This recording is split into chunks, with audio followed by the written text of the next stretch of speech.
আমি তার লাইভে দেখতে পাই আমাদের পিএমখালীর সোহেল নামক একজন ড্রাইভার, তিনি রামু থেকে আসতেছে বলাকা নামক একটি গাড়ি কক্সবাজার হয়ে মানে চট্টগ্রাম উদ্দেশ্যে যাচ্ছেন। তিনি তার যেটি রাউন্ড সাইডে গিয়ে সিএনজিকে মুখোমুখি সংঘর্ষ হয়ে ঘটনাস্থলে সোহেল মারা গেছে। আমি এতটুকু শুনেছি। আমি এখন বাড়ি থেকে আসার পরে একদম আমাদের দরগা ভাঙা ব্রিজে আমি দাঁড়িয়ে দেখলাম এই আমাদের সোহেলের যেটি সিএনজি রয়েছে এটা দুমড়ে মুচড়ে একদম নষ্ট করে ফেলছে। তাকে ঘটনাস্থল থেকে সেখান থেকে মৃত ঘোষণা করেছেন, সেখান থেকে বের করেছেন, বলাকা গাড়ি একদম রন সাইডে চলে আসছেন। আমি শুনছি ও সোহেলকে সেখান থেকে বের করে এখানে মর্গে নিয়ে আসছেন। তার এই মর্মান্তিক মৃত্যু আসলে বলার মতো না। আমি খুব বেশি দেখে হঠাৎ করে একটা আওয়াজ শুনছি। আওয়াজ শোনার পরে আমি আপনার দোকান থেকে বের হয়েছি। বের হওয়া দেখতেছি একটা বাস একটা সিএনজি অ্যাক্সিডেন্ট করছে।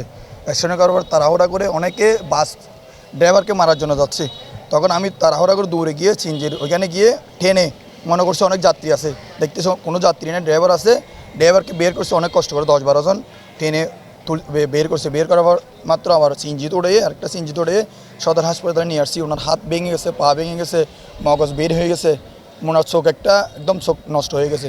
এখানে আনছি, এখানে আনার পরে ডাক্তার বলতেছে উনি মারা গেছে আর নাই। তারপর ওনাকে মর্গে পাঠাইছে। আমাদেরকে বলতেছে এখানে কিছুক্ষণ থাকার জন্য ওনার আত্মীয়স্বজন আসবে।